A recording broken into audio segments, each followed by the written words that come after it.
What's going on, guys? Time for another episode of The Hustle. Special guest up visiting from Pennsylvania. Richard, first, before you intro, we're going to roll that open.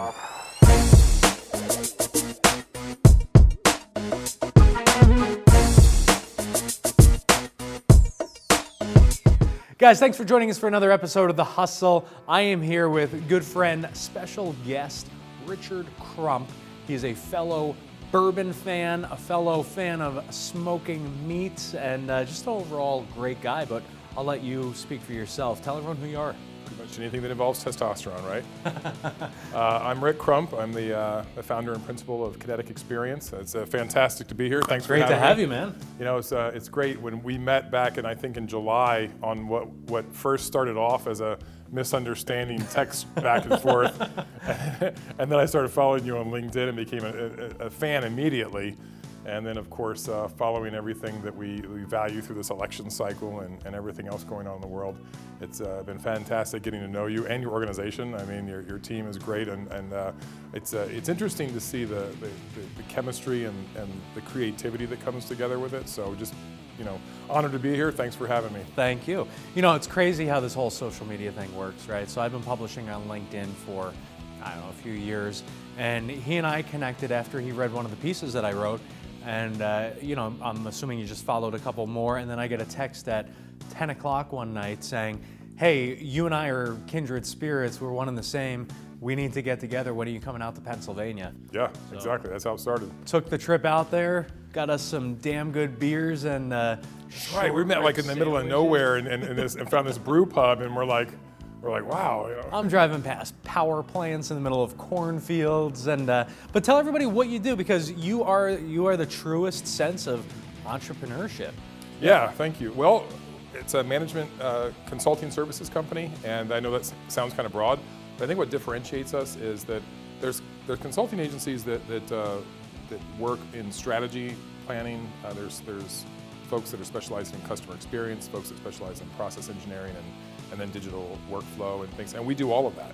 So what kind of separates us from the herd is that we can walk that walk with you completely through. If you want to understand more about your business strategy, we can help you there, and then we can help you through the execution piece. There's a lot of companies out there that will help you with planning and analysis, and then they kind of hand off the blueprints to you and say, good luck. Sure. There's other companies out there that are really the people that get the operational work done, but they really need to tell you what you want done. We can walk you all the way through it. What is it you're trying to accomplish? And here's what we can bring to the table to help you actually execute and get it done. And then, by the way, because we were there from the very beginning, we can tie it all back to the results you were looking to achieve in the first place. And it comes from about almost 20 years of experience that I have doing all four of those things. So we think we've got something pretty special. And in fact, I'm a Six Sigma Master Black Belt, okay? So I've been doing this for a long time from a process standpoint. Is that like karate? Yeah, right. I mean, like if my clients don't like what I say, emoji right here. Right?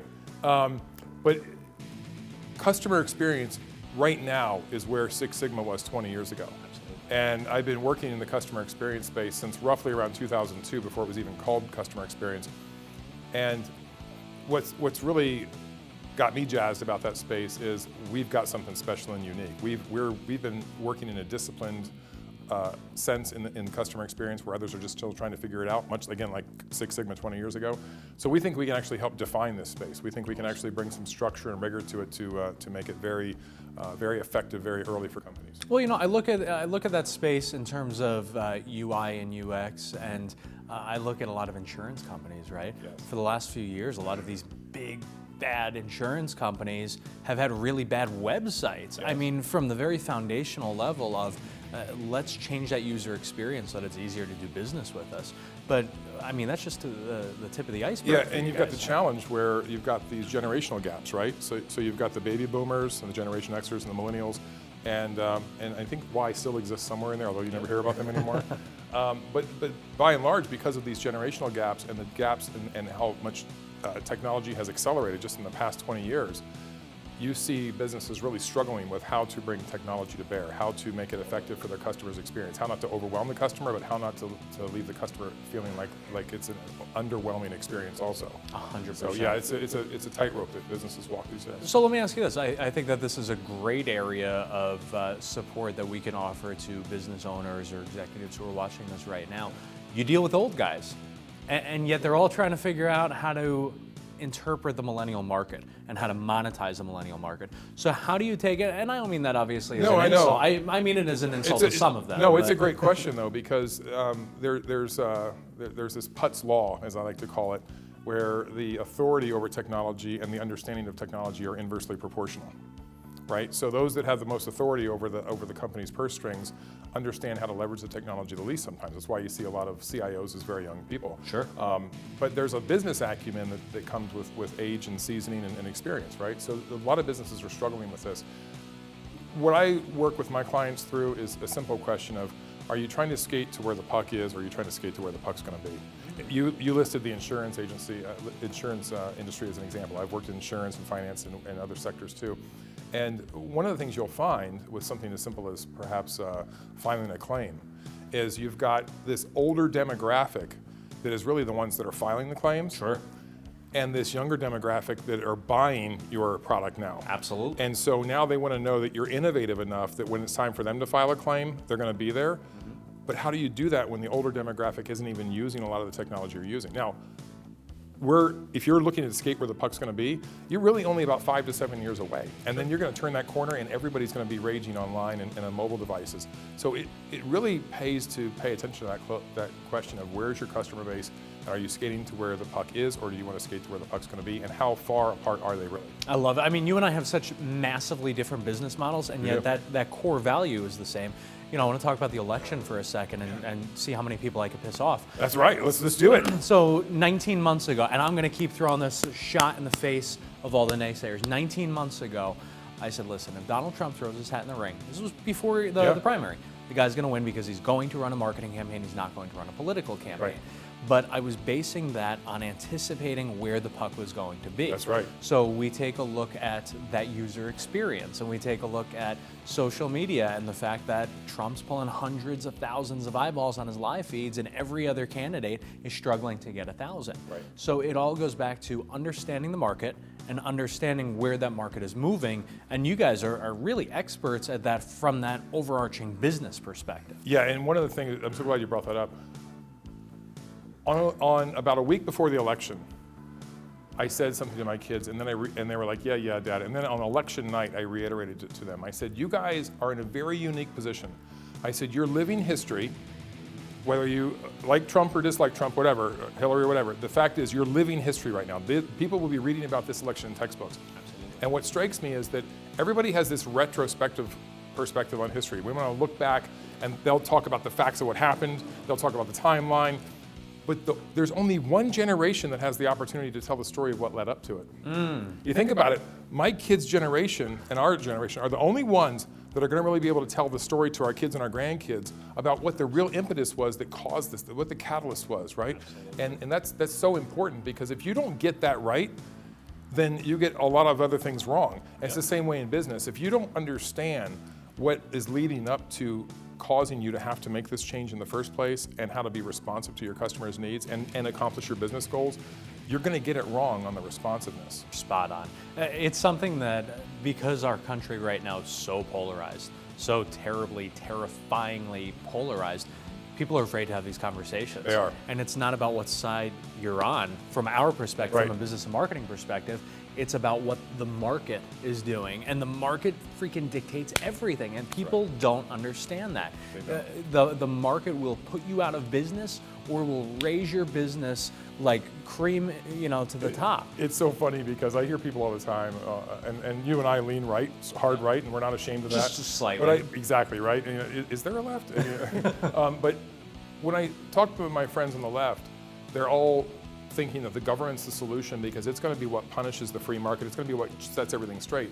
And you and I know that the most brutal market you can be in is the free market. If you want to know something that's really going to yank your chain and set you straight and make you and punish you if you don't do right by the customer, It's the free market, because the government, if you look at all the nations of the world that have gone by trying to have the government centralize everything and control everything, their economies are in shambles, their product lines are not productive, their services are horrible. They're all coming to the United States for the responsiveness.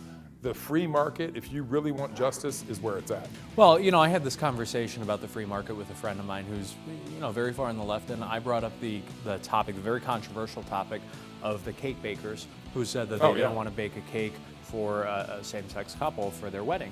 And the point that I brought up, I said, listen, I don't care who you're going to marry, who you love, whatever, but when the government says, we're going to penalize you for that, I think that, and this has nothing to do with where people stand politically, let the free market dictate that. Right. Because if I went into a place to get a cake for my wedding, right, and they said, sorry dude, we're not going to bake you a cake because you're a Republican, I don't want to give him my freaking money. I don't want to give him my business. That's right. So the free market is going to determine whether or not we'll censor this because I know your kids are going to watch this, but whether or not you're is going to determine whether or not your business performs in this economy. And people don't give the free market enough credit really and enough flexibility to let itself wash out. And here's the reality of it. If the free market says your business, that you're an asshole, so your business is going to die a slow or a fast death, and especially in this age of these social justice warriors, it could die a very fast death. Yeah. What's going to happen is when that happens in the free market, 3 other cake bake shops are going to pop up that specifically serve that market. And you know what? Good for them. They're just taking advantage of the opportunities that are in front of them. The market is the great equalizer. Yeah, market dictates everything. So I want to go back to the core of why, because I think that's something that entrepreneurs understand sometimes implicitly, but can't necessarily communicate. How important is that to you? To me, it's everything. I once heard it said, and I kind of recite this to myself at least twice a month, if not more, that your why is much more important than your what, because your why is your motive. It's your motivator. It's when things get tough. I mean, you and I both know when you're starting out your company. This is our startup year. 70-hour weeks are common. Absolutely. 7 days a week. I'm feeling guilty on robbing Peter to pay Paul with my time as far as family and work. But you do it because there's something at the end that you're shooting for. And I heard it said once that the reason why we have videos for 6-minute abs is because our why isn't strong enough. If you really wanted 6-minute abs bad enough, you'd put in 60 minutes a day. But the fact that you're looking for 6-minute ab videos tells me that your why isn't strong enough. So in my case, the why really becomes what this frees me up to do. When you're in corporate America and you're working and you're doing the 45, 50 hours a week and you're traveling back and forth across the nation like we do, you have very little discretionary time left. Yeah. Now, I'm not saying that I'm going to have more time. And in fact, I have less time now that I've started my own business, but I have more discretion in my time. I can choose when I'm going to do different appointments. And I have a very strong passion for some nonprofit work that I've had my eye on. In fact, ministry work. Awesome. And there was I think about these things very differently. I think the conventional wisdom, I think, is not working and helping people today. And so it requires some different thinking. Well, to do that, you need people going out and talking with leaders in organizations to challenge those ways of thinking. And that's what I'm hoping to accomplish here, through this business, if I can be successful at it, it's going to give me the ability to go dedicate myself to these other causes. Example was there was a series that I saw that had a really big impact on me called Poverty Cure. And we all really want to help people that are starving and are in need. But we have this mentality today that you just give, and give. And we don't realize sometimes we're creating dependency. We're squelching entrepreneurship. We're actually emboldening and entrenching dictators in foreign countries in some cases. But we had the best of intentions, but bad results. And when I watched this series, it really hit me about how much we need people to go over and form different teams to work with world leaders and talk with local government leaders about skills and what their people can do to build businesses, to create businesses. Well, if you can't build your own business, how are you going to help somebody else, right? So you can do that. And if you have the skills that can make other people marketable, and I help companies all the time improve their processes, well, maybe I can help somebody build their business. And if I can help stop corruption and build a sense of confidence that people can stand on their own 2 legs, I can't think of any better way to spend my time. But I have to have an economic engine that can help me do that, and that's really my why behind this. That's what makes it worth it when you're facing cash flow issues and high hours and low tide on money. Absolutely. You know, I think that we talk a lot in this series about the conversations that people never have publicly as far as business owners go. And I think that that's something so crucial. This is one of the reasons why we wanted to launch this series, because there's stuff that people won't share with you when you're starting a business or running a business. Sure. People aren't usually going to say, yeah, the business is performing beautifully, but it also means that it's come at the sacrifice of family time. I think one of the other things that people don't talk about is that guys like you and I, everybody on my staff, everybody's ruined. We're all ruined. We could never survive again in the corporate environment. Yeah, I'm unemployable. Total. Well, that's I have to. This business has to survive because I am completely unemployable now. I'm used to the latitude and the discretion and running at full bore and doing what I think is best strategically and tactically and doing what I think it's going to take and build something that I can be proud of. And to think that somebody else is going to dictate any of those terms anymore is just so painful. It's so painful now. Well, I was being interviewed for an article recently, and the woman said, if you were being interviewed by a CEO for a position in his company, what would you tell him? I said, I would tell him, don't hire me. And she said, no, really. I said, no, like I'm legitimately, completely, and totally 100% unemployable now, and I would be fired within probably 17 minutes of being there. You know, when I wasn't working for myself, when I was running the business, but also working for somebody else, I felt like I was deprived of oxygen. Yes. You know? I think the big thing people have to learn, if you're ever going to go into business for yourself, is you're not selling a skill set. You're not selling just your experience. You're selling your brand. So what we're doing every day is we're literally building our own brand. Yes, people look at me and they see me synonymous with the brand and the skills that I bring and the experience that I bring. But the statements are no longer I, it's we. Right. The positioning of what we can do for you as a client, the positioning of what we bring to the table. Because yeah, while I may be the face of the business, the people that I bring in on my teams and whatnot, they're going to be a reflection of our brand too. So when people buy you, they're not, yeah, they may be buying Kyle Reyes because they love your personality and stuff. And my looks. Yeah, don't push it. But they are, at the end of the day, there is a brand associated with silent marketing, partner marketing, which is ironic. This guy is running a company named Silent Anything. About as far from silent as you could possibly get. But you know what I mean. You're literally building a brand. So when you get used to building your own brand, you don't want to go ever build anybody else's brand. Absolutely. Because the constraints they have on you, they have a vision for their brand that is different than what you have for yours. Absolutely. So as we wrap up, couple final thoughts. One, what advice would you give to aspiring entrepreneurs or business owners who are at that level where they're looking to really sort of break outside of the level that they're at in advance? Look, do a lot of self-examination and look to see if this is the right time and the right place and the right market for your. I mean, I looked at my experience that I brought to the table. I looked at the season of life my wife and I were in. My wife is just she is cornerstone to the success of this business, and she keeps denying it. But I can't emphasize that enough. I mean, I love you, and you are the rock in this business. And the key here is that at the end of the day, all of this stuff has to align. It's not just what we can bring to the table and whether we're marketable, but is it going to disrupt your family? Is it something that, do you have a strong support network around you? Are you in it? Do you find yourself in a place where this is what I call kairos? There's two words in the Greek that are used for time. One is kairos and one is chronos. Yep. Chronos is what we think of when we think of chronology. You said, bring the ship in at 3 o'clock.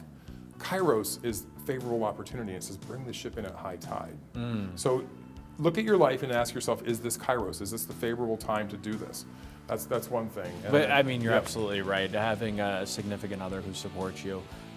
Don't suck up now. He didn't think about it. I rolled my eyes at him, as you saw. But the reality of it is that a business owner is only as good as the person standing behind them or the people standing behind them. Absolutely. Not just our significant others, but the family and the support structure that we have in place. The fact that I know I could call you up at 2 o'clock in the morning and go, hey, I need to bounce something off. That's right. Absolutely. And I think that that's so crucial.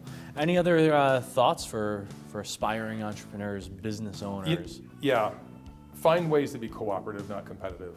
I think that one of the keys to our success early on has been the fact that when we work with other consulting agencies, when we work with folks to build our business and our business model, we find people that complement us and we partner with them. I'm traveling today with one of my partners that does that with me, and he and I work very well together because I help make the business case for their product, and they bring the solution to the table. And it's a very symbiotic relationship. And so find ways to be cooperative. Business is competitive enough. Yeah. You're going to go up against enough competition.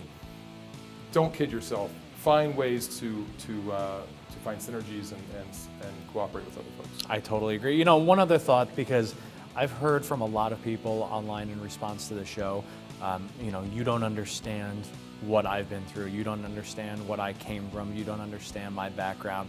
And the truth of the matter is that I don't really give what anybody came from, what their background was. I don't. You know, I came from, my family worked insane hours just to put food on the table. I'm a big believer that success isn't predicated on your socioeconomic background or Well your said. race or your gender or anything other than your hustle. Do you want it? And something that had an impact on me about 10 years ago, I was listening to this talk show host, and he was talking about this survey that came out and how less than, I think at the time it was like less than 30% of Americans believe the American dream is still possible. That going out there and hustling and building something for yourself is still achievable. And I remember the person sitting next to me at the time, they were like, oh, that's so depressing. And I go, well, that depends. I mean, I'm a little depressed that more people don't have the confidence and to go do it because they're coming up with a bunch of excuses. But that's 70% of the population that I don't have to compete with. Exactly, man. That's 70% of people that are out of your way. That's right. That's right. Like, yeah, it is not easy to run a business. No. It is not easy to run an agency. Anyone who tells you otherwise is full of it. However, the free market is making a real clear path for guys like you and I, man. They really are. If you've got what it takes and you're willing to put in the hustle and you're willing to bring the value proposition to the table, the business is there to be had, and American Dream is still alive and well. Shameless plug time. That's right. How do people follow you?